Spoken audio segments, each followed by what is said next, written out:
요즘 날씨가 좀 감기가 저도 좀 들어가지고 조금 듣는 분들의 마음 가운데 조금 불편한 부분이 있을 거예요. 저 역시도 좀 오래가네요, 이게요. 오늘 수요일 날인데 좀 성도님들이 많이 빠졌네요. 좀 많이 같이 교제하고 그랬으면 좋았을 건데 많이 이렇게 해서 빠진 부분들이 보여집니다. 그러나 여기 오신 분들은 정말 주님이 더욱더 귀하게 여겨주시고 또한 이 시간이 헛된 시간이 되어지지 않을 거라 그런 생각이 듭니다. 오늘 먼저 시편 73편을 보겠습니다.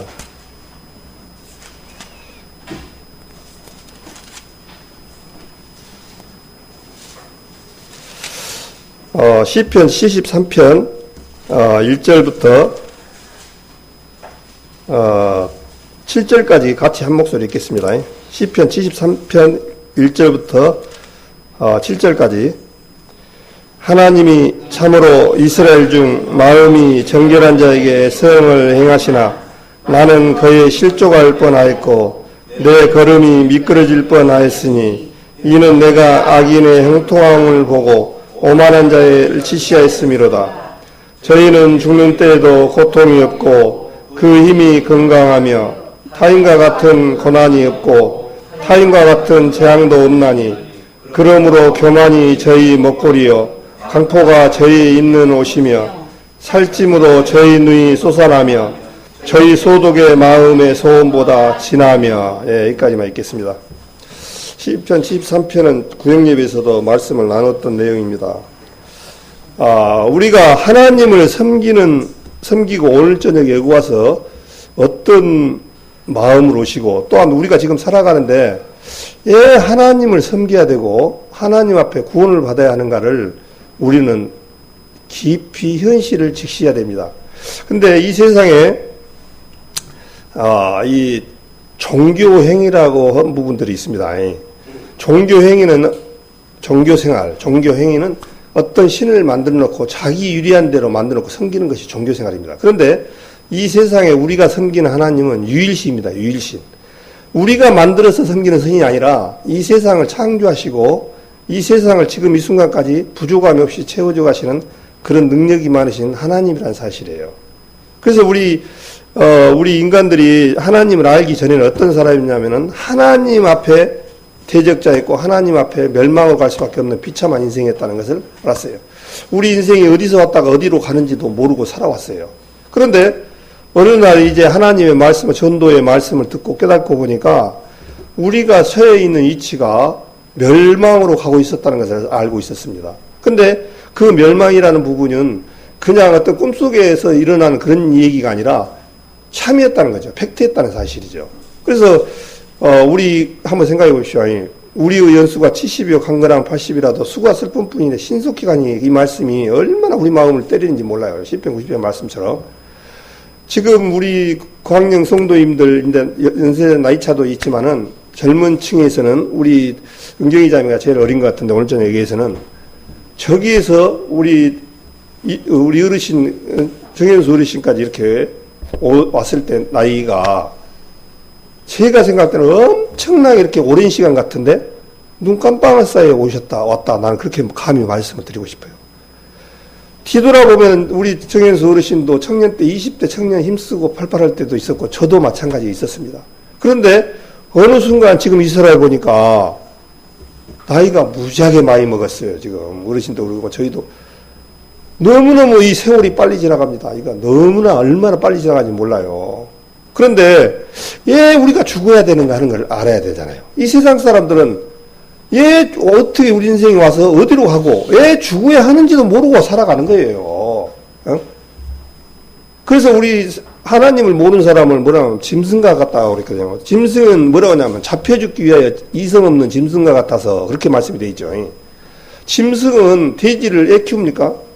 잡아먹고 사람을 위해서 이성 없기 때문에 본성이 우리하고 틀려요. 그렇기 때문에 잡혀 죽기 위하여 난 이성 없는 짐승이라는 거예요. 그래서 이 세상 모든 동물과 모든 것들이 다 우리가 잘 아시다시피 누구를 위해서 존재하니까 우리 사람을 특히 구원받은 성도님들을 위해서 있다는 거예요. 그래서 주님께서 오로지 주님의 그 마음은 오로지 잃어버리는 자를 찾기 위해서 아들의 신분으로 창세기 3장 15절의 그 말씀을 이루기 위해서 여자의 후손으로 오시겠다고 말씀하셔서 마리아의 배를 빌려서 오신 분이에요. 그분이 누구냐니까 하나님입니다. 예수님이 하나님이에요. 그러니 하나님이 얼마나 우리를 사랑하시고 이 세상의 주인공은요 오로지 존귀치 하나 깨닫지 못하는 자는 멸망하는 짐승과 같다고 시편 49편에 말씀하셨죠. 이 사람은 엄청나게 존귀합니다. 근데 깨닫지 못하는 자는 멸망하는 짐승과 같다는 거예요. 예, 가는 길이 다르니까요. 영이 다르니까. 그래서 주님께서 나는 아브라함의 자손이요 하나님이요 이삭의 하나님이요 야곱의 하나님이라고 했죠. 그래서 다 같은 하나님인 줄 알았는데 그게 아니에요. 하나님은 사한자의 하나님이다. 그러니까 어떤 사람한테 하나님이 우리가 아버지라 부를 수 있냐니까요.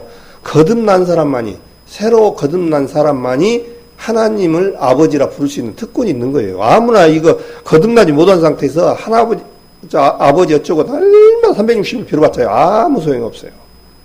하나님으로 거듭난 사람만이 아버지라 부를 수 있다는 거예요. 얼마나 큰 겁니까, 이게. 그래서 이제 말씀을 듣고 이렇게 보니까 우리가 늙고 병들고 하는 것은 죄 때문이구나. 죄의 삭은 사망이라고 노마서 6장 23절에 말이잖아요. 죄의 삭은 사망. 그 아담으로 말미암아 그 죄로 말미암아 우리 겉사람은 호피 하나 속은 나를 샜다는 것처럼 이게 병들고 늙고 가는 것이 지극히 당연한 거예요. 그래서 우리 사람은 이 인간으로 태어난 사람은 한 번쯤은 누구든지 다 죽어야 돼요. 그런데 이 세상에서 제일 무서운 게 죽음이에요. 예? 옛날 그 말이 있잖아요. 개똥밭에 굴러도 이 세상이 낫다고. 왜 그랬을까요? 나는 생각했어요. 이 세상이 너무 좋아서 그런 줄 알았더니 그게 아니에요. 가면은 심판이 있다는 사실, 지옥이 있다는 사실. 근데 우리는 성도는 죽는 것도 유익함이라 그렇게 시편에 말씀하셨어요. 우리가 또 사도 바울은 빌립보서에 내가 이 육신과 이 하나님 사이에 끼어 있는데 내가 그리스도 안에서 떠나는 것이 너에게 유익이다라고 말씀하셨어요. 그러니까 마치 이 죽음에 대해서 두렵지 않는 분들이 우리예요. 물론 우리 구원받은 사람들도 육신으로 마음을 바뀌어지면요 두려울 때가 있어요. 분명히 있습니다. 그러나 이제 영적으로 충만한 가운데 살면요 사도 바울 같이 되는 거예요. 그래도요. 안 무서워요. 그래서 우리가 한 번 죽는 것은 사람의 정하시며 그 후에는 심판이 있다는 말씀처럼 죽고 난 뒤에 뭐가 있냐니까 심판이 있다는 사실을 안 거예요. 있다는 거예요. 심판이. 근데 그 심판이 그냥 뭐 이렇게 두리뭉싱하고 나가는 그런 심판이 아니라 영원한 지옥이 있다는 사실을 생각합니다. 그래서 그 음부에는 아무 계획도 없고 마태복음 10장에 보면 나와요. 음부에는 아무 계획도 없고 생각도 없고 마음도 없고 총명도 없고 지혜도 없다고 거예요. 그러니까요 거기로 가면은요 어떻게 보면은 우리 사람으로서 살아가는 어떤 가치가 없이 그냥 고통 속에 살아가는 거예요. 네? 그런 거를 우리가 이제 피해갈 수 있는 그 길을 주셨다는 것이 얼마나 감사한지 몰라요. 근데 만약에 지금 우리 보통 사람들은 어떻게 오늘 저녁에 이 말씀을 제가 시편 73편을 말씀을 드린 것은 다른 말씀을 좀 드리려다가 또 무슨 말씀을 교제해야 될까 하다가 이 앞에 구역예배 때 우리 그 상사 한 분이 여기 와서 말씀을 들은지 저는 그걸 몰랐어요, 사실은. 근데 이 세상에서는 다 잘 나가고 그러던 사람들도 다 이 세상에서 뭐가 있냐니까 죽음이 기다리고 있다는 거예요, 죽음이. 이제 그 죽기가 아까운 분이에요, 세상 말로 말하면. 이 물질 많고 명예 있고 정말 부족함이 없이 살아가는 분이에요. 그런데 어느 날 지나서 보니까 죽음이 딱 온 거예요. 그런데 하나님을 믿었는데 죽음이 오니까 얼마나 서운하고 그랬겠습니까? 그러니까 이 세상 사람들은 하나님을 믿어도 잘못 바라보고 살아가는 거예요.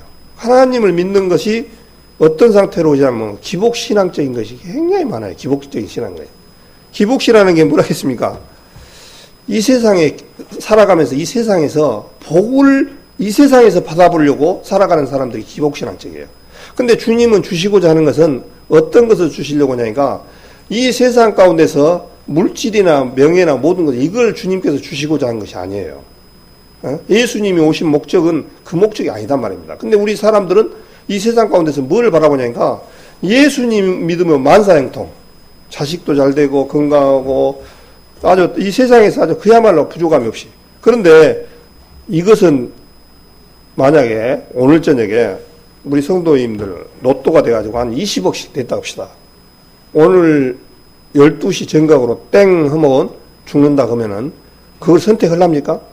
20억 받으면 못 옵니까? 11시 59초까지는 기분 좋겠죠? 그러나 1초 땡 하면 그거 내놓고 누가 가져갈지 몰라냐. 물론 자식들이 가겠죠. 상속을 받으니까. 그러나 나하고는 관계가 없어. 하나 만져보던 거. 근데 12시에 그 대신 뭐 되냐면 죽어야 돼. 예? 그렇게 그것을 원하겠습니까? 주님은 그렇지가 않습니다. 그래서 그 마태복음 27장에 보면 예수님이 죽을 때 십자가에 돌아가셔서 다 이뤘다는 순간에 휘장이 위에서부터 아래까지 다 찢어져 버렸습니다. 그러고 나서 또 어떤 일이 있었냐니까 구약에 구원받고 자던 성도들의 무덤이 열려서 바위가 터지고 일어나는 장면이 마태복음 27장에 나옵니다. 그것은 무엇을 의미하냐니까요. 부활이 있다는 것을 증배를 하는 거예요. 증명. 부활이 있다는 것을. 그래서 예수님이 죽었다가 3일 만에 부활하신 이유가 있어요. 그분인 만약에 죽었다가 3일 만에 부활이 없었으면 우리 고린도전서 15장에 저는 자주 읽습니다. 힘이 있습니다. 또한 기쁩니다. 15장에 우리 성도님들 마음 가운데 어두울 때마다 고린도전서 15장을 읽으십시오. 부활장에 참 사도 바울이 얼마나 구구절절하게 성경 말씀을 정확히 썼는지 몰라요. 우리 육신 이것은 죽어야 되고 마땅히 부패해야 되고 없어져야 되고. 그런데 이제 구원받은 우리 부활 생명으로 합당한 신령한 몸은 어떤 몸이겠습니까? 이제 구원받은 사람들은 죽었다가 부활 생명으로 나온 분들은 요한계시록에 보니까 눈물도 없고 슬픔도 없고 고통도 없는 것이에요. 거기에는 이제 죽었다가 부활 때는 주님 오실 때 부활 때는 눈물도 없고 슬픔도 없는 고통이에요. 고통이 없단 말입니다. 만약에 이 몸으로 부활했으면 우리 얼마나 어렵겠습니까? 눈 침침하고 벌써 저도 눈이 침침하고 허리도 아프고 그런데 이 몸으로 가가지고 뭐 있습니까? 머리는 허옇고 전부 별 것도 없죠, 사실은. 그런데 이 몸이 아닌 신령한 몸으로. 근데 말씀을 좀 보다가 보니까 어떤 것이냐니까 천국에는 죽을 수 있을까요, 없을까요? 우리 보통 그래요. 이 세상에 힘들면 죽어버려야지. 이런 얘기도 해요. 근데 이 세상에는 자살할 수가 있어요. 근데 천국에서는 죽을 수가 없답니다. 예. 죄로 말미암아 이제 심판받을 일이 없기 때문에 죽을 수가 없는 거예요. 그게 얼마나 감사합니까? 근데 그런 말씀들이 제가 입에서 꾸짖는 얘기가 아니고 여기를 시편 잡으시고 누가복음을 보겠습니다. 누가복음 20장인가? 네, 누가복음 20장에 보면요. 누가복음 20장 27절부터 보겠습니다.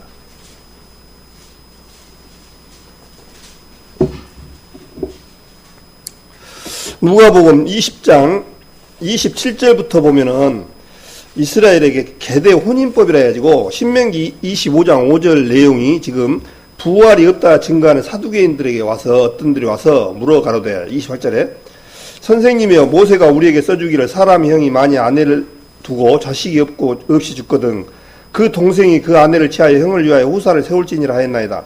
그런데 칠형제가 있었는데 마지 아내를 취하였다가 자식이 없이 죽고 그 둘째와 셋째가 저를 취하고 일곱이 다 그와 같이 자식이 없이 죽고 그 후에 여자도 죽었나이다.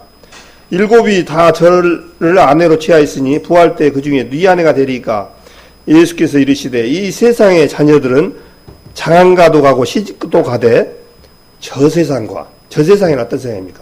이제 예수님이 오시는 그 부활 세상 천국, 영원한 천국이라는 말씀도 할 수가 있죠.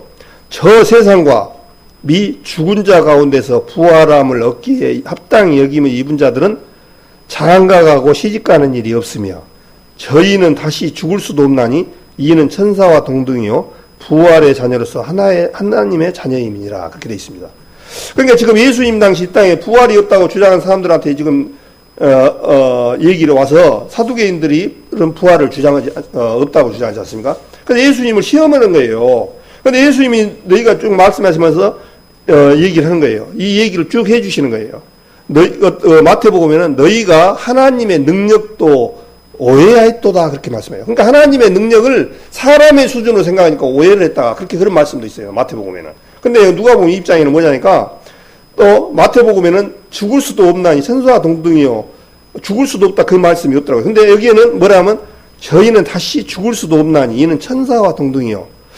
우리 자매님들 저 세상과 죽은 자 가운데서 부활하고 이렇게 합당한 얘기한 자들은 장가가고 시집 가는 일이 없답니다. 이제 우리 성도님들은 결혼은 이제 끝이 났습니다. 왜 그러냐니까 결혼 또 가면 문제가 돼버려요. 왜 그러냐니까 우리는 신부입니다. 신랑이 누구냐니까 예수님이에요. 그래서 신랑이 되신 분이 하나님 예수님이기 때문에 우리는 결혼 시집가고 장가갈 수가 없어요. 이제 이 시집가고 장가가는 시집가고 갈 수밖에 없는 그런 조건이었지만은 이제 번성하고 그랬지만은 이제 이 세상은 하나님의 심판으로 말미암아 물론 부활 생명으로 태어나셔서 이제 시집가고 장가가는 그런 일이 없는 이 세상하고 완전 다른다는 얘기예요. 천사와 동등이라는 거예요. 근데 저희는 다시 죽을 수도 없나니 이는 천사와 동등이요 그렇게 말씀하셨습니다. 그러니까 천사처럼 영적인 세계라 영적인 사람이라는 거죠. 그래서 우리가 예수님처럼 이제 예수님이 죽었다가 부활하신 후에 11 제자들이 창문을 닫고 있었는데 그때 도마가 없었지 않습니까? 요한복음에 보면은 예수님이 문이 닫혔는데 들어왔다 나가고 그런 장면이 나옵니다. 그런 것처럼 우리도 마찬가지예요. 그런 모습하고 똑같습니다. 그러니까 이제 구원받은 사람들은 얼마나 감사한지 몰라요. 거기 가는 아이고 죽어버려야겠다 얘기할 필요가 없는 거예요. 네? 아이고 힘들다. 또 눈물도 슬픔도 없는 것이라고 말씀을 요한계시록 22장에 21장에 말씀하셔서 거기에는 눈물도 없고 슬픔도 없고 고통도 없어요. 이 세상에서만 고통이 있는 거예요. 이 세상에서만. 그러니 얼마나 우리가 가지고 있는 이 소망이 큰지를 모릅니다. 근데 이제 때로는 이런 소망을 가지고 있으면서도 이 세상을 딱 바라보니까 보암직하고 먹음직하는 것들이 많아요. 나는 우리 하나님을 믿는 우리 구원받은 성도인들은 이런 어려움이 있고 그럴까 그런 생각을 많이 하거든요. 근데 이제 오늘 아삽의 시를 들어서 제가 말씀을 좀 드리고자 합니다. 이 시편 73편에 이 아삽이라는 사람이 누구냐니까 다윗하고 같은 시대 사람인데 이 아삽이란 뜻이 모으자라는 뜻이더라고요. 모으자 하나 뭘 모으자 이렇게 그 뜻이더라고요. 그래서 레이지파 자손인데 이 아삽이란 사람이 시편을 12편을 작성했어요. 근데 이 아삽이 사람이 근데 이 사람이 하는 일이 뭐냐니까 우리 성가대에서 보면은 우리 김신일 집사님처럼 성가대 대장이었어요. 그다음 구약 때도 성가대가 엄청나게 활발하게 되어졌잖아요. 그래서 이 아삽이라는 사람이 그 음악의 조예가 깊었던 분이에요. 굉장히. 근데 이분이 지금 뭐라고 하냐니까 2절에 나는 실족할 뻔하였고 내 걸음이 미끄러질 뻔하였으니 이는 내가 악인의 형통함을 오만한 자를 지시하였음이로다. 저희는 죽는 때도 고통이 없고 그 힘이 건강하며 타인과 같은 고난이 없고 타인과 같은 재앙도 없나니 그러므로 교만이 저희 먹거리요 광포가 저희 입는 옷이며 살찜으로 저희 눈이 솟아나며 저희 소득은 마음의 소음보다 진하며. 지금 누구를 얘기합니까 지금? 아니 하나님을 믿지도 않고 악인들이 이렇게 건다는 거예요. 악인이 오히려 더 잘 되더라는 거예요. 우리 이 세상에서도 한번 봐보십시오. 우리 세상 가운데서 우리 구원받은 성도님들보다 누가 더 잘 살아요? 세상 사람들이 더 잘 살아요, 사실은. 우리 여기 있는 분들보다 세상 하나님 안 믿는 사람들이 돈도 많고 권력도 있고 돈도 있습니다. 예? 그런 거 못 느낍니까? 우리 성도님들? 고린도전서 보면 모르겠습니까? 고린도전서 1장에서부터 쭉 보면은 고린도 교회를 쭉 보니까 너희를 보니까 지혜도 부족하고 너희의 약함이 있고 그러니까 이 세상에서 참 세상 무식한 말로 보면 별 볼 일 없다는 얘기죠. 세상으로 하나님 믿는 사람들 이렇게 보면은. 근데 하나님께서는 이 세상의 미련한 것들을 통해서 약한 것들을 들어서 강하게 쓰임이라 그렇게 말씀하셨어요. 그래서 여기에 지금 아삽이라는 사람도 하나님을 믿는 사람들보다 안 믿는 사람이 굉장히 잘 되고 이렇게 되는 것을 보고 실족할 뻔했다는 거예요. 혹시 우리 성도님들은 그런 부분들 없습니까? 혹시 그런 분들이 있다라면 생각을 바꿔야 됩니다. 왜 그러냐면은 주님께서는 우리의 축복을 지금 여기에서 주고자 하려고 했으면 우리 성도님들한테 얼마든지 하나님이 줬을 겁니다. 근데 그 축복을 여기서 주시겠다는 얘기 아니에요. 그 축복은 물론 우리가 구원받은 사람들이 이 세상에서 거지같이 이렇게 사는 모습도 합당치 않겠죠. 그러나 또한 주님께서 참은 말씀처럼 부하게도 맙시고 가난하게도 맙시고 우리 구원받은 성도님들한테는요 적당히 중간쯤 가는 것이 상당히 좋아요. 왜냐하면 잘 살면요 돈의 유혹 때문에 주님 앞에 나아갈 수가 없고, 또한 너무 가난하면 먹고 살기 위해서 거기에 시간 다 뺏기고 했다 보니까 하나님을 섬기지를 못하는 거예요. 요즘 그 대도시의 직장인들 한번 봐보십시오. 그 직위가 올라가고 돈을 많이 버는 사람들은 어떤 사람들입니까? 대부분 이 세상 일에 충성을 하는 거예요. 그래야 진급을 하고 물질도 챙겨지고 그렇게 하는 거예요. 근데 하나님을 섬기고 한 분들은요 진급도 못하고 물질적으로도 손해봅니다. 우리 교회뿐만 아니라 옛날 우리 성교회에서도 그랬지 않습니까? 그 어떤 분들은 다 교포에서도 교장까지도 갈 수 있는 여건인데도 다 버리고 하나님 섬기다가 불이익을 많이 당한 사람들이 많이 있어요. 참 그런 부분들이 많이 있습니다. 주위에 얼마든지 많이 있어요. 그러나 이 모든 것들이 지금 우리 성도님들 안에 비록 조금 손해보고 조금 뭔가 좀 이렇게 약하게 보이지만 주님께서는 주님 오시는 날에 그 부분들은 분명히 채워주실 겁니다. 그래서 저희는 4절에 죽는 때에도 고통이 없고 그 힘이 건강하며 타인과 같은 고난이 없고 타인과 같은 재앙도 없나니 그러므로 교만이 저희 목걸이요 강포가 저희 입는 옷이며 살찜으로 저희 눈이 솟아나며 저희 소득의 마음의 소원보다 진하며 끝난 말입니다. 이렇게 살아도 하나님이 앞에 아무 부족함 없이 살더라는 얘기예요. 그러니까 아삽이 실족을 나간 거예요. 우리 구원받은 성도님들도 그런 생각을 많이 할 거예요. 할 때가 있어요. 나는 누구하고 비교하면 우리 특히 비교의식을 하면 안 되거든요. 나는 이렇게 하나님 믿는데 참 자녀도 잘 안 풀려, 돈도 안 벌려, 명예도 없어, 관직도 없어, 자꾸 이렇게 비교하면 어떻게 되냐면 결국에는 실족하게 돼 있고 결국에는 시험에 들거든요. 근데 우리는 먼 하늘을 이렇게 봐야 돼요. 먼 하늘이 보면 뭐가 있겠습니까? 우리 그 복음성가에 있습니까? 먼 하늘 보니 이제 주님 오실 날 구름 타고 오신다고 주님 말씀하신 그 소망이 우리는 바라보니까 하늘을 보며 살아갈 수가 있습니다. 주님께서 우리를 다시 데리고 오시겠다는 약속들이 점점 가까워져 가고 있구나. 그런 것을 생각할 때마다 얼마나 감사한지 모릅니다. 소망이 있다는 게. 또 오늘 밤에 설령 우리가 간다 하더라도 오늘 너와 함께 낙원에 있으라 말씀처럼 우리 가는 길은 정해졌습니다. 그래서 오늘 죽은 하나, 주님 오실 때 산채로 들리는 거 하나, 어차피 우리는 딱 정해져 있습니다. 주님의 그 약속이 있기 때문에, 주님은. 그래서 주님은 능치 못한 일이 없으시고 또한 약속의 하나님이기 때문에 지금까지 한순간도 주님이 변개치 아니하고 약속대로 모든 것들이 다 이루어지고 하고 어떻습니까? 근데 이제 8절에부터 13절에까지가 어떤 악인의 행태를 한번 보거든요. 악인의 행태는 어떻게 말하냐면 8절에 저희는 능욕하며 악하게 압제하며 말하여 거만히 말하며 저희 입은 하늘에 두고 저희 혀는 땅에 두루 다니는도다. 그러므로 그 백성이 이리로 돌아와서 잔에 가득한 물을 다 마시며 말하기를 하나님이 어찌 알랴 지극히 높은 자에게 지식이 있으랴 하도다. 볼지어다 이들은 악인이라 항상 평안하고 재물은 더하도다. 이렇게 많은 사람들이 뭐냐니까 항상 평안하고 재물이 더한다는 거예요.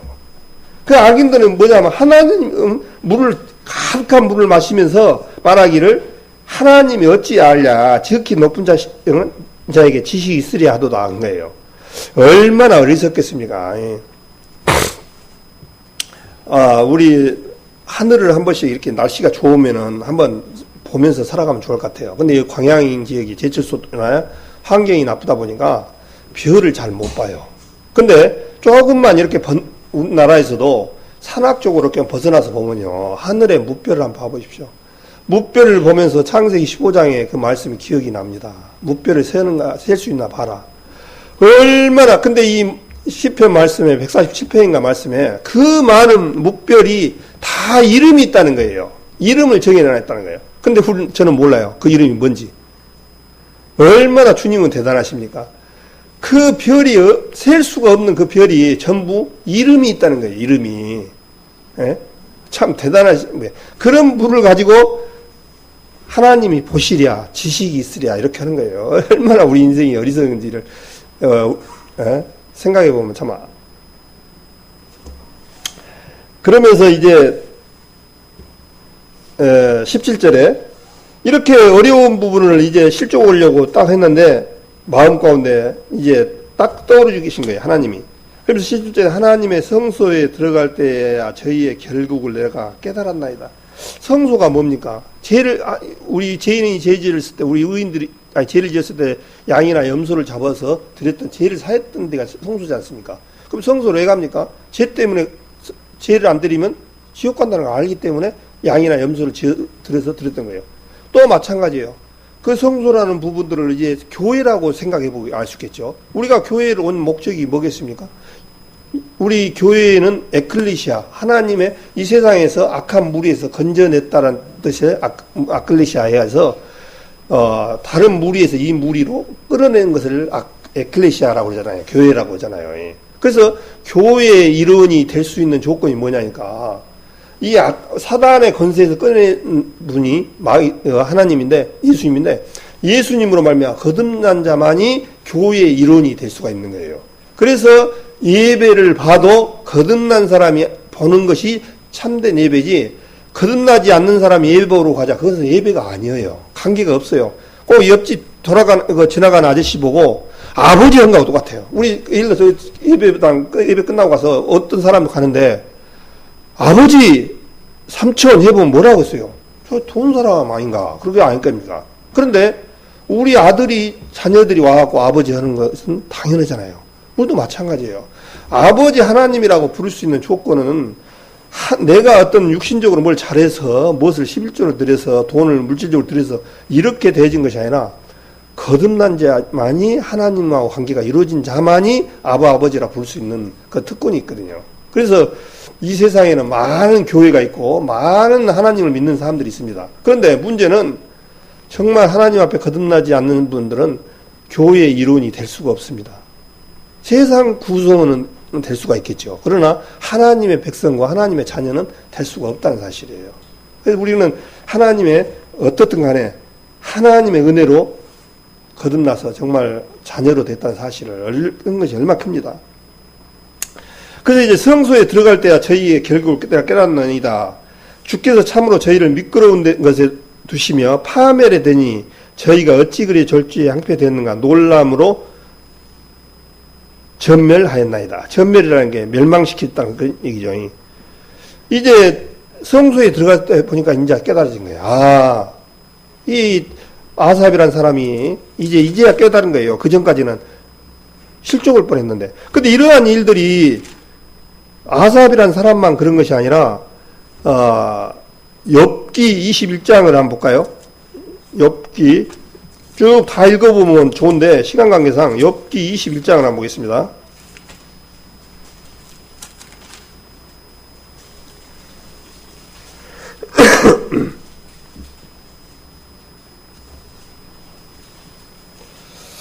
욥기 21장에 7절에 보니까요. 욥기 21장 7절 어찌하여 악인이 살고 수를 누린다는 거 오래 살고 세력이 강하냐 세력이 이 세상에서 힘이 있냐 씨가 그들 앞에서 그들과 함께 굳게 서고 자손이 그들의 목전에서 그러구나. 그들의 자손들도 잘 되고 모든 게 된다는 얘기예요. 그 집이 평안하여 두려움이 없고 하나님은 내가 그 위에 임하지 아니하며 그 수소는 영락없이 새끼를 베게 하고 그 암소는 새끼를 낳고 낙태하지 않는구나. 그들은 아이들을 내어보냄이 양떼 같고 그 자녀들은 춤추는구나. 그들이 소고와 수금으로 노래하고 피레부로 즐기며 그날을 형통하게 지내다가 경각간에 어디로 내려간다고요? 음부에 내려가느니라. 그렇게 됐습니다. 그래서 전도서 9장 10절에는 음부에는 일도 없고 계획도 없고 지식도 없고 지혜도 없다 그렇게 말씀을 하셨어요. 그래서 음부에 내려가요. 형통하게 지내다가 그날을 이 세상에서 편하게 지나다가 아주 경각간에 뭐라냐 응격결에 그냥 음부에 내려간다는 거예요. 네? 음부가 어디입니까? 지옥이지 않습니까? 지옥에 내려간다는 거예요. 이 욥도 지금 말씀을 하시고, 근데 또 예레미야를 한번 볼까요? 예레미야 12장을 보겠습니다. 예레미야 12장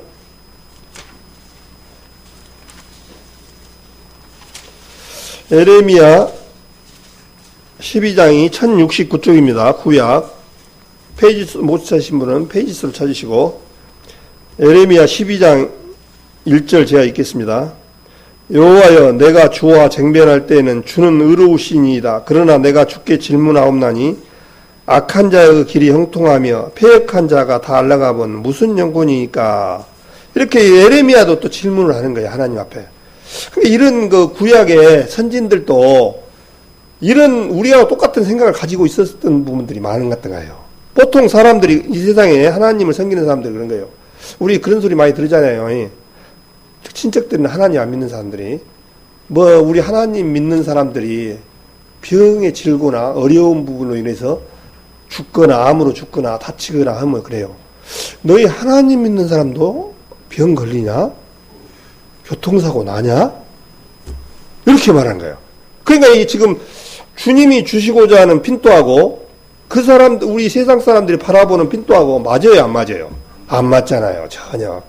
그래서 그 내용이 요한복음 6장 내용이에요. 요한복음 6장에는 38년 된 병자를, 5장에는 38년 된 병자를 이제 누워서만 살았던 사람이 38년 동안 연못에 누가 먼저 내려가서 그 물이 동하면 임하면 먼저 그 내려가기만 하면 병이 났는데, 38년 동안 이 누워있는 병사는 자기가 누가 넘겨줘야만이 그 병이 나을 수가 있는 거예요. 근데 자기가 내려가기 전에 다른 사람들이 얼른 그 연못에 물가에 내려가가지고 다른 사람이 차지해버리니까 병이 안 낫는 거예요. 그래서 이 병 생활을 얼마나 오랫동안 하냐니까 38년 동안 누워서 생활한 거예요. 그런데 어느 날 이제 예수님을 만난 거예요. 예수님이 만나서 예수님이 뭐라 하니까 주님은 다른 말 않고 네 침상을 들고 걸어가라. 자, 우리가 보면요, 참 주님도 참 너무하시오. 어떻게 누워있는 사람이 침상을 들고 걸어가라고 해? 만약에 그 누워있는 사람이 참 주님 정말 저를 놀리십니까? 38년 동안 저를 병을 아무도 고친 사람이 없고 아무도 저를 들여다 준 사람이 없는데 일어나서 침상을 들고 가라고요. 그 참 제가 봐도 참 안 믿어질 겁니다. 한 3일이나 아팠다고 혹시 모르겠어요. 근데 몇 년 동안 38년을 장장 누워 있었어요. 그런 사람 보고 침상을 들고 가라가니 일어나겠습니까? 저 같으면 장난치지 마십시오. 그렇게. 근데 그 병자는 일어나서 걸었습니다. 그 말씀을 듣고 가니까 일어나서 침상을 들고 나왔어요. 또 마태복음 9장이나 8장 9장에 보면은 하나님께서 그런 병을 고치는 그런 능력을 행하신 부분이 많이 있습니다. 그래서 그런 장면이 나오시는 그 장면이 뭐냐면 하나님이기 때문에 가능하다는 것을 알려주신 거거든요. 이 세상 어떤 의사가 영명한 의사고 지능이 있는 의사라도 죽고 목 고치는 수 있는 것은 우리나라 의사가 제가 이제 정확하게는 모릅니다. 어느 그 신문에 이렇게 봤는데 의사가 고칠 수 있는 최고 권위에 있는 의사가 고칠 수 있는 게 20%밖에 안 된답니다. 그 사람의 어떤 그 재능 이걸로 20% 고칠 수 있는 것이 20%밖에 안 된다는 거예요. 그럼 80%는 누가 고쳐야 되냐면 환자 본인이나 약이나 이런 걸로 해야지 의사로는 안 된다는 거예요. 의사가 또 오류가 굉장히 많다는 거예요. 이 사람이기 때문에. 의사가 실제적으로 고칠 수 있는 게 거의 18%에서 20% 사이면 최고 의사라고 얘기를 하더라고요. 그 신문에 보니까. 그래서 이 부분들은 우리 사람이 하는 것은 한계가 있어요. 그러나 주님은 능치 못한 일이 없거든요. 주님은 능치 못한 일이. 그래서 그런 부분들을 해주신 목적은 또 하나, 저는 그 부분들을 이렇게 생각합니다. 우리 구원을 한번 생각해 봐요. 우리 구원이 만약에 부도 나는 구원을 지금 가지고 있다라면 지금 어떻게 생각했습니까, 우리? 그 고린도전서 15장에 15장 31절에, 아니 20절입니까? 거기에 보면 뭐라 했습니까? 이 세상에 우리의 자랑이 이것뿐이면, 지금 이 세상에 우리가 살아가고 있는데 먹여주고 재워주고 이것뿐이면, 근데 이 세상 사람들도 다 먹여주고 재워주고 주님까지 다 하셨어요. 근데 똑같이 이걸로 똑같이 끝나고 이것으로 끝이 난다라면은 이 세상에서 가장 불쌍한 자라리라, 그렇게 말씀하셨습니다. 가장 불쌍한 사람들이에요. 그렇잖아요. 예? 우리 구원받은 성도님들, 구원받은 지 오래되신 분들은 평생 어떻게 보면 이 세상 가운데서 주님 한 분 바라보고 살아갔는데, 이걸로 끝이고 구원도 없고 지옥 가고 똑같이 세상 사람들을 혼다면은 얼마나 어리석은 짓입니까? 예? 얼마나 어리석어요. 이 세상에 이걸로 끝이라면은 가장 불쌍한 자라는 거예요. 지금 가장 세상 사람들이 봤을 때는 불쌍한 사람들이 앉아 있는 거예요, 지금. 근데 하나님 편에서는 가장 축복한 사람들이 앉아 있는 거예요. 그래서 이제 우리 사람들은 주님은 뭐라 합니까? 너희는 내일 일을 자랑하지 마라. 하루 동안에 무슨 일이 일어날지 알지 못함이라. 우리는 하루 동안에 내일 어떻게 될지를 모르고 살아가는 사람들이 우리들입니다. 우리 사람이에요. 그런 사람들이 하나님의 그 계획 안에 하나님의 계획을 바꿀 수 있고 하나님의 능력을 우리가 이겨나갈 수 있겠습니까? 우리는 하나의 피조물에 불과하고 하나님의 은혜를 입어야만 살아갈 수 있는 그런 존재들인데. 그래서 이게 예레미야도 보니까 악한 자의, 주님 앞에 질문을 한다는 거예요. 질문한 양이 악한 자의 길이 형통하며 패역한 자가 당하려면 무슨 연고니까. 이 에레미야서를 읽어보면은 눈물의 선지자 에레미야 이렇게 했지 않습니까? 이 에레미야는 읽어보면 참 하나님 섬기다가 많이 토굴에 맞고 끌려가고, 이 에레미야가 성경에 보면은 이스라엘의 시드기야 왕이 나옵니다. 시드기야 왕한테 그랬어요. 항복해라. 갈대아 왕이 오면은 항복해가지고 하면 평강을 얻을 것이라고 얘기를 했어요. 그러니까 이스라엘 시드기야 왕이라든가 주위 사람들이 에레미야를 잡아다가 뭐냐면, 저 나쁜 놈 봐라. 저 적군한테 항복을 하고 해야. 우리가 생각할 때는 그 말이 맞아. 항복을 하고 적군한테? 근데 에레미야는 하나님의 말씀을 들었어요. 갈대아, 바벨론 이런 사람들이 와서 이 예루살렘을 불을 지르고 이방인으로 세계로 잡아간다라고 하나님의 말씀을 에레미야한테 말씀하셨어요. 근데 왜 잡아가냐니까 아시다시피 이스라엘 백성들이 하나님을 배워가고 배쳐가고 하나님의 말씀에 순종하지 아니하고 우상을 섬기니까 계속 하나님을 섬기는 것이 아니라 우상을 섬긴다는 거예요. 그래가지고 유다의 신들이 네 성읍 수야 같다 하다고 지금 폈으니까 에레미야 11장에도 보면 13절에 보니까요. 이 양 폈으니까 그대로 보시면 되겠네요. 에레미야 11장 13절에 보니까 유다야 네 신들이 네 성읍의 수야 같도다. 너희가 예루살렘 거리의 수요대로 그 수치대로 물건이 단 곧 바알에게 분양하는 단을 썼도다.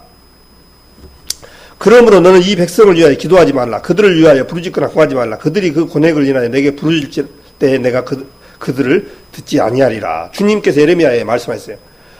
너희 신들이 성읍의 수야 같다는 거예요. 얼마나 하나님을 섬기는 백성이, 선민이 우상을 얼마나 섬겼으면 이렇게 성읍의 수가 같다 하겠습니까? 그런데 이제 시드기야 왕한테 이제 항복을 하면 당신들은 사합니다. 항복하세요. 그러니까 에레미야를 잡아다가 권역을 치르고 그런 거예요. 그러다가 나중에 어떻게 했습니까? 갈대아 왕이 와가지고 이스라엘 시드기야 왕을 잡아가는데 그냥 잡아갑니까? 시드기야 왕이 비참하게 죽은데 뭐야니까? 아들을 죽이고 아들 앞에서 뭘 했습니까? 눈가를 빼버렸습니다. 양쪽 눈을 빼버렸어요. 양쪽 눈을 빼고 손을 묶어서 끌고 가는 사람이 시드기야 왕이에요. 이 시드기야 왕을 읽어보면 참 비참한 왕입니다. 한번 자 보십시오. 그래도 명색이 나라의 왕인데 왕이 그냥 끌려가는 것이 아니라 눈이 뽑혔어요. 예? 그것도 자식 앞에서 자식들 다 죽이고 가족들 자신들 앞에서 눈이 뽑혀서 잡혀가는 그런 일을 겪었단 말입니다. 예. 예레미야의 말을 듣지 아니하고 그렇기 때문에 또 주님께서는 예레미야를 통해서 이제 이스라엘 백성들이 70년 동안 끌려간다고 말씀을 하해 놓으셔서 그 말씀을 이루기 위해서 이제 바벨론으로 끌려가는 그런 사건이 일어납니다. 그런 사건을 이렇게 쭉 보면은 얼마나 참 하나님은 무서운 하나님이에요. 그러고 보면 참 하나님은 참 무서운 하나님. 예? 좀 봐주시지 어떻게 근다고 눈을까지 뺐을까 그런 생각도 이렇게 해봐요. 얼마나 무서운 상이에요. 근데 예레미야는 지금 악한 자가 길이 형통하며 패역한 자가 다 갈라가면 무슨 연고니까 이렇게 예레미야도 이렇게 질문을 하는 장면이 나와요. 그래서 우리 성도님들은 혹시 세상 가운데서 살아가다가 주위 사람들하고 얘기하면은 아까 말한 것처럼 하나님을 섬기면 만사 형통, 완전히 하나님을 섬기면 로또가 다 되고 뭐 자식들이 다 돼버리고 한 것처럼 그렇게 생각하면 안 된다는 얘기예요. 그래서 고린도전서 10장을 한번 볼까요? 고린도전서 10장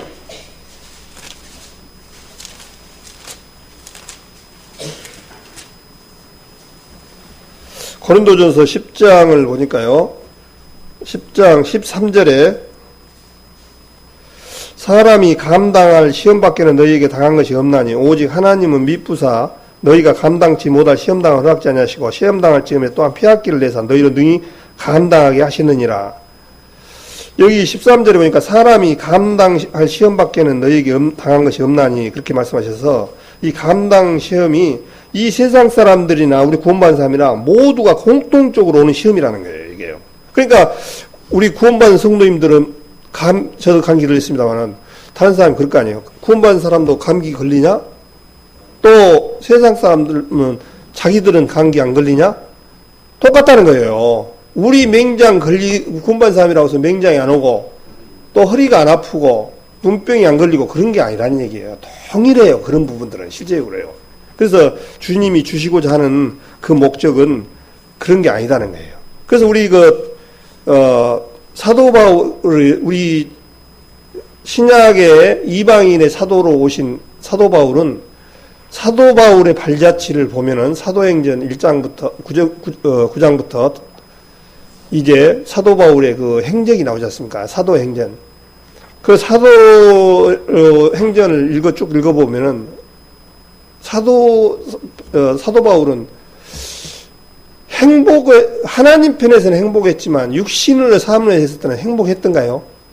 참, 사도 바울은 너무너무 정말 고통스러운 생활이었죠. 우리 구원받은 이 생활이 실제로. 사도 바울은 얼마나 고통스러운지 몰란 거예요. 그런데 사도 바울이 이게 하나님께서 다메섹에서 구원받고 확실한 것이 없었으면 이렇게 못했을 거예요. 근데 사도 바울은 어떤 사람입니까? 천국을 보여줬잖아요. 사도 바울은 봤어요. 우리 고린도후서 12장을 한번 보겠습니다. 고린도후서 12장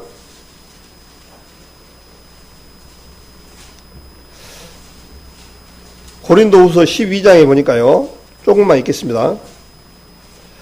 무익하나마 내가 부득불 자랑하노니 주의 환상과 계시를 말하리라. 내가 그리스도 안에 있는 한 사람을 아노니 14년 전에 그가 셋째 하늘에 끌려간 자라. 그가 몸 안에 있었는지 몸 밖에 있었는지 나는 모르거니와 하나님은 아느니라. 내가 이런 사람을 아노니 그 몸 안에 있었는지 몸 밖에 있었는지 나는 모르거니와 하나님은 아시느니라. 그가 낙원으로 이끌려가서 말할 수 없는 말을 들었으니 사람이 가히 이르지 못할 말이로다. 이 사도 바울이 셋째 하늘 곧 낙원에 가서 하나님을 봤는데 천국을 봤는데 뭐라고 표현하니까요. 사람이 가히 이르지 못할 말이라는 얘기예요. 사람이 가히 이르지 못할 말이라는 얘기는 이 세상 어떤 말로도 표현할 수 없는 그런 좋은 거라는 거예요. 감히 표현을 할 수가 없는 그런 좋은 거라는 거예요. 그래서 사도 바울은 여기를 갔다 와서 보여주고 나서 하나님이 어떤 일이 있습니까? 7절에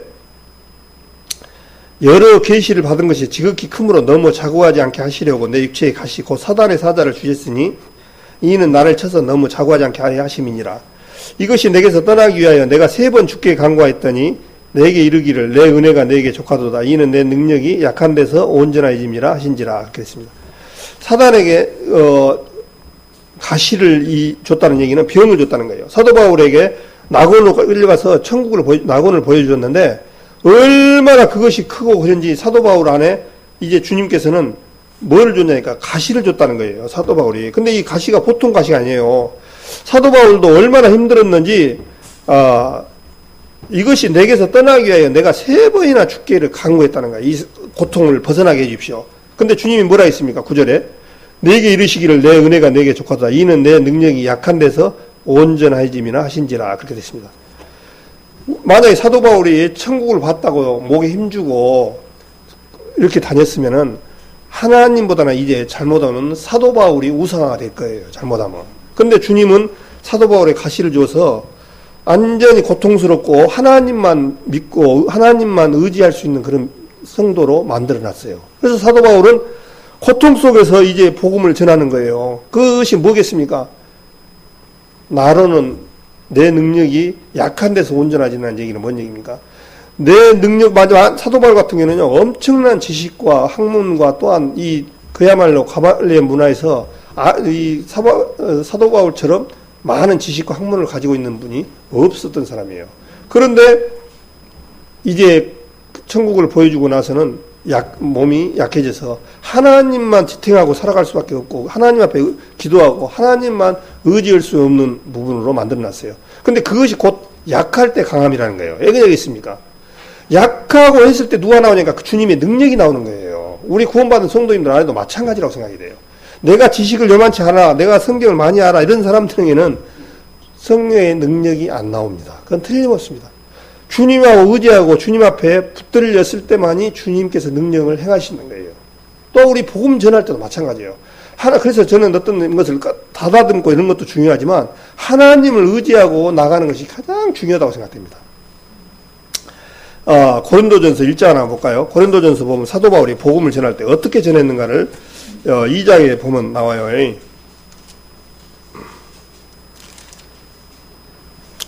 고린도전서 2장을 한번 보겠습니다. 2장 1절 형제들아 내가 너희에게 나아가 하나님의 증거를 전할 때 지금 이 고린도전서를 쓴 그러니까 고린도께 성도들이겠죠. 내가 너희에게 나아가 하나님의 증거를 전할 때 말과 지혜의 아름다운 것으로 아니하였나니 내가 너희 중에서 예수 그리스도 그 십자가에 못 박힌 것이 너희는 아무것도 알지 아니하기로 작정하였습니다.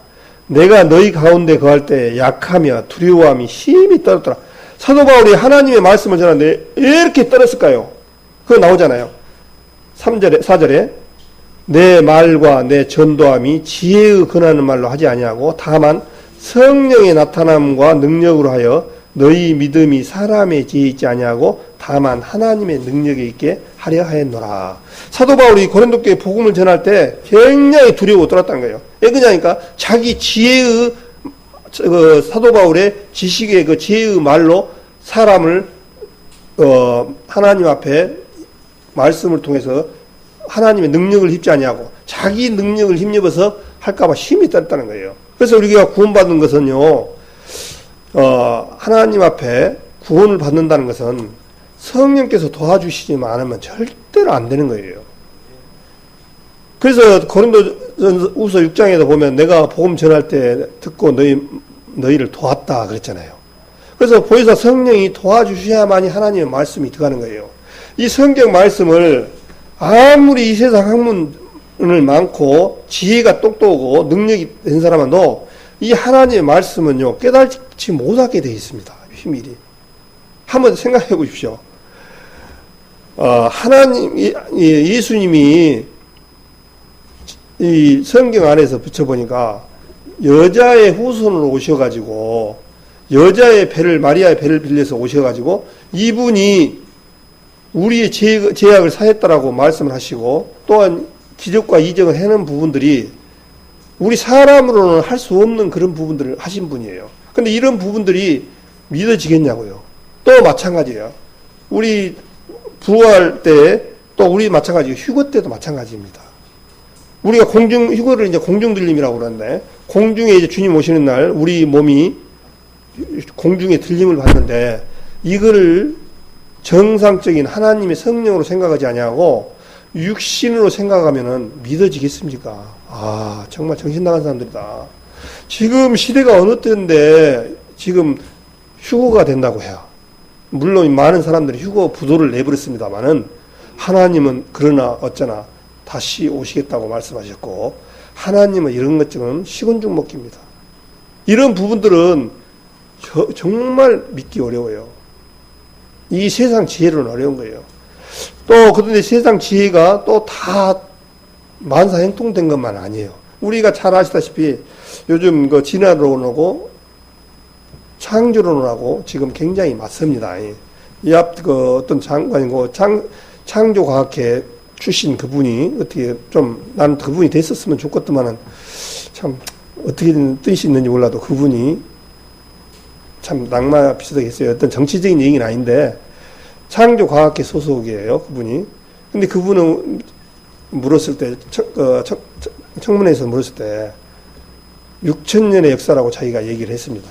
근데 그분들이 생각할 때 저 또라이 봐라.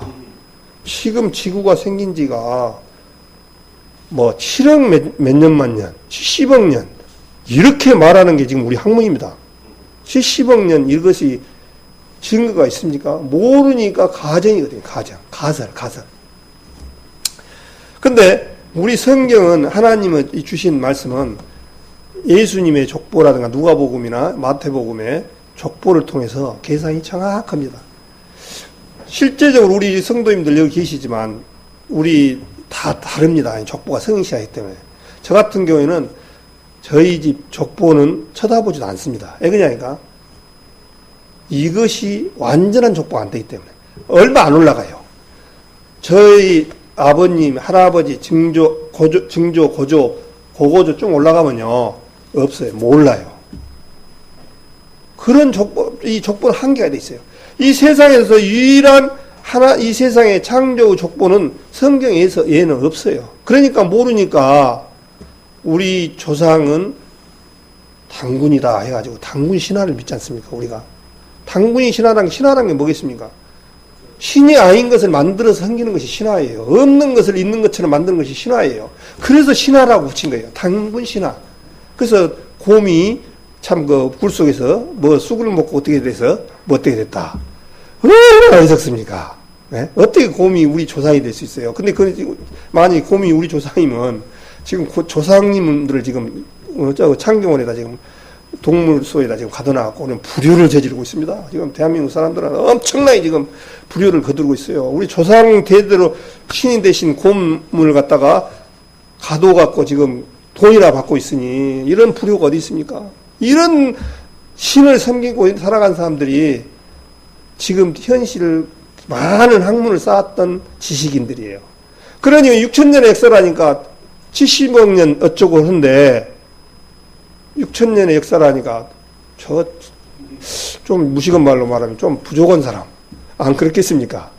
참 정말 참 안타까워요. 그런 거 보면 정말 우리가 이거 하나님을 섬기고 살아간 것이 얼마나 확실하고 귀한 건지 모르는데 참 그런 부분들이 이렇게 없어지고 맞고 또 진화론을 얘기를 하는 부분들이 참 많이 있습니다. 얼마나 지금 과학이 발달해가지고 제가 말씀드렸지만 사람은 염색체가 46개밖에 없습니다. 46개 아니면 사람이 나올 수가 없어요. 예? 46개 아니면 사람이 나올 수가 없단 말입니다. 그런데 사람이 토끼가 되고 오랑우탕인가가 48개가 될 거예요. 두 개 차이 비슷해요.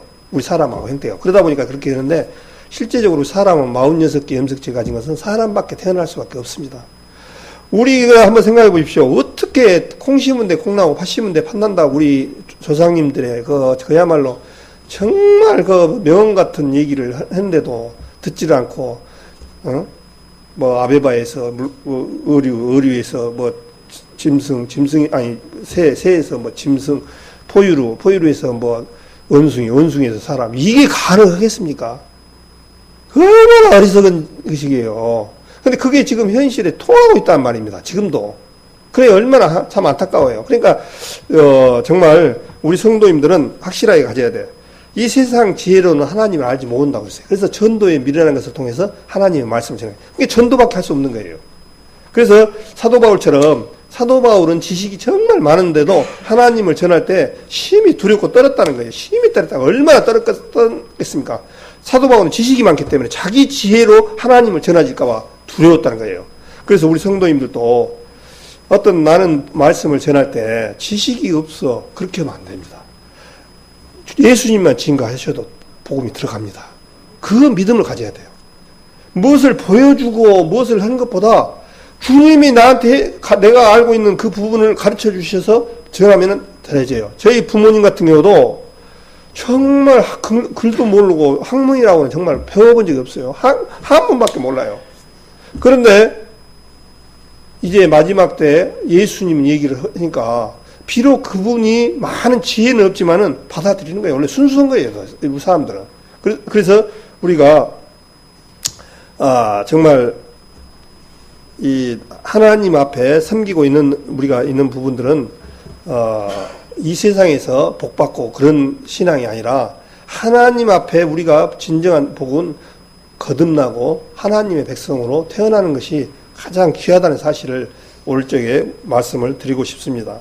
그래서 이제 시간이 돼서 그래서 제가 이 말씀만 좀 보고 말씀을 마칠까 합니다. 우리 성도님들은 어떤 그 목사님만 복음을 전하는 것이 아니라 정말 우리 하는 일들이 참 많이 있습니다. 영국의 그 유명한 스펠전 목사라는 분이 있는데 영국의 런던의 그 페트로폰이라는 교회를 운영했던 그야말로 스펠전 목사 유명한 목사님입니다. 근데 할머니 한 분이 거기서 열심히 섬기다가 소천을 하셨대요.